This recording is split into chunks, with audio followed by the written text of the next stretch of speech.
My Lord and my God, I firmly believe that you are here, that you see me and that you hear me. I adore you with profound reverence. I ask you for pardon for my sins and for the grace to make this time of prayer fruitful. My Immaculate Mother, St. Joseph, my Father and Lord, my guardian angel, intercede for me. This Lent is a beautiful opportunity to enter the desert with Jesus. I was struck last weekend when we heard the Gospel account from St. Mark this year, last Sunday, about Jesus being led into the desert by the Spirit. The Spirit is the one who leads Jesus there. And then St. Mark says he was there for 40 days. He was with the wild beasts and the angels ministered to him. That's it. That's all he says.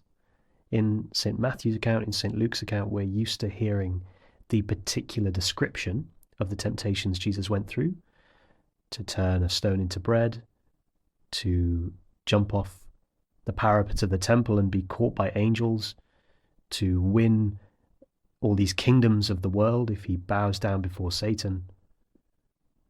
But St. Mark doesn't go into the detail of the temptations. He simply says he was there for 40 days. It's a really quick, brief, we could say, brief description. St. Mark's Gospel is characterized by a brevity. He's really brief with the things he says. He doesn't go into too much detail. But on Sunday, I really felt that Jesus, St. Mark, was pointing me to the poverty of the desert. That when he talks about you going into the desert for 40 days and not saying very much else, there was no narrative or description to bathe in. It was as if the words themselves were the barren desert.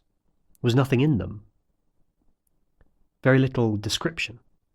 Jesus, I feel very much that in this year where we're reading through the Gospel of St. Mark on Sundays, it's an opportunity for me to feel the poverty of the desert this Lent. That whatever I might have taken on myself as a Lenten discipline, a Lenten practice, maybe I've given something up, maybe I've taken something on, however I'm choosing to mark this season of Lent, it feels important to let the desert be part of that experience and to feel my poverty within it. You know, I was thinking, in the desert, the word that comes to mind for me is the word without. There are no easy places to shelter. There's no easy place to eat or drink or wash or go to the toilet or sleep. It's a place that's completely without the normal things I would put my trust in most of the time. And so the only thing really I can be sure of in the desert is my poverty. That's when it comes down to it. I just feel my poverty. Jesus, that can be my experience sometimes when I give up a comfort that I didn't realize how much I was placing trust in. For example, social media. Let's say maybe something we do this Lent is about social media. Well, in taking social media away from myself or limiting my use of it, it's only then I experience, whoa, how much time that was taking from me and how I trusted it as a go-to. And now without it, I really feel it's lost. That's a good feeling. That's a really good feeling for Lent. It's a taste of the desert. It's a taste of saying, I feel my own poverty. In my prayer time, really important in Lent to be focusing on our prayer, maybe being a bit more generous with our times of prayer or our focus when we're in a time of prayer. Well, that can be another taste of the desert.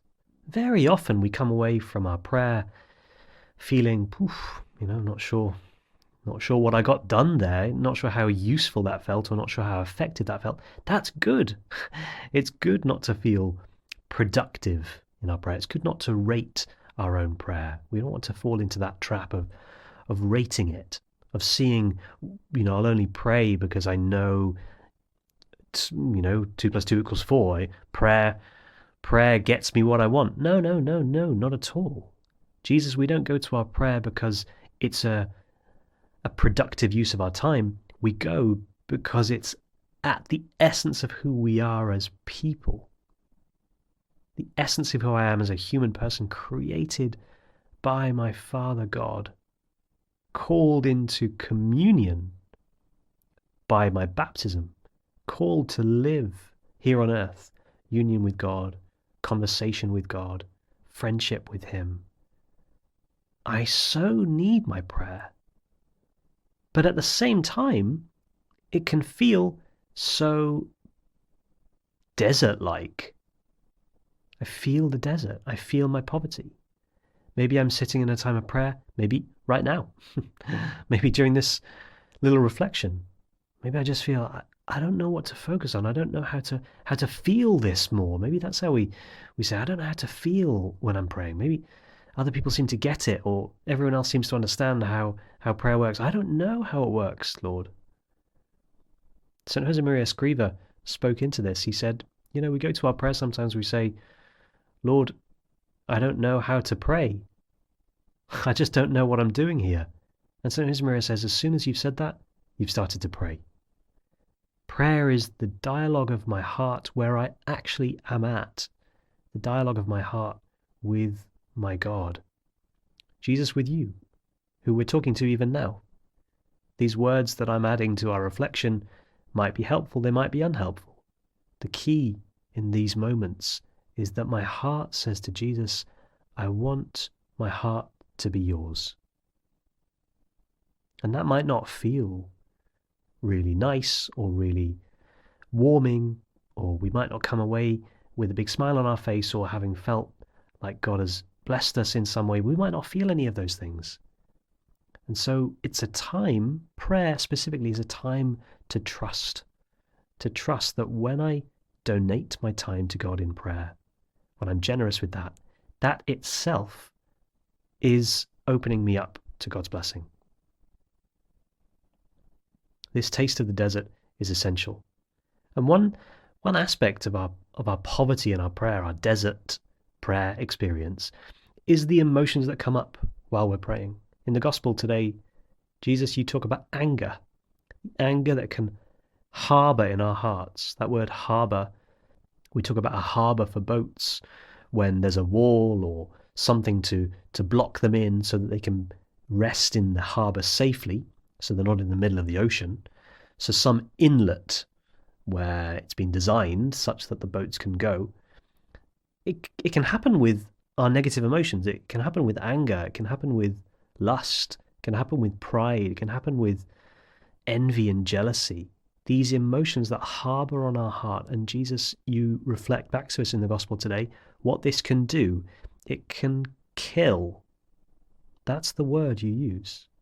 It can kill. Harboring anger in my heart towards my neighbor, maybe very understandably, maybe it's because my neighbor has hurt me, but if I harbor that and I'm not willing to let that go, basically, if I'm not willing to forgive, if I'm not willing to allow God to work there, that anger kills me, kills love, in a sense, kills the other. Jesus, you speak in the gospel about, you've heard it was said, do not kill. Well, I say to you, harbor anger in your heart and you are killing your neighbor. Gosh, Jesus, that word of yours challenges me.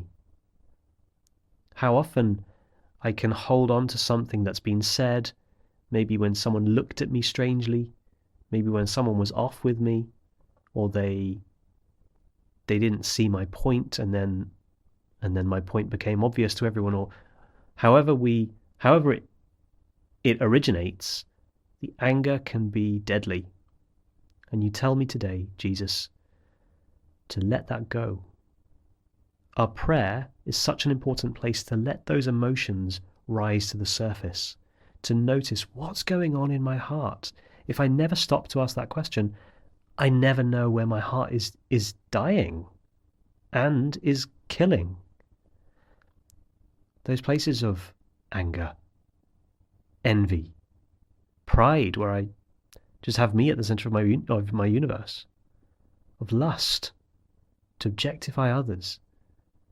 These places in the heart are the dark corners, we could say, that God can easily use for his kingdom. Jesus, you can use everything in my heart, only if I bring it before you. That's the trick. So, Jesus, give me the courage this Lent to sit in the desert with you, in my prayer, in my fasting, my almsgiving, to feel the poverty of that moment, to allow your grace to work on me. Mother Mary, we call you Our Lady of Grace. You're the one who's going to protect this season of grace in my life. Mother, help us to be open to the work the Lord is doing. I give you thanks, my God, for the good resolutions, affections and inspirations that you've communicated to me in this meditation. I ask you for help to put them into effect. My Immaculate Mother, St. Joseph, my Father and Lord, my guardian angel, intercede for me.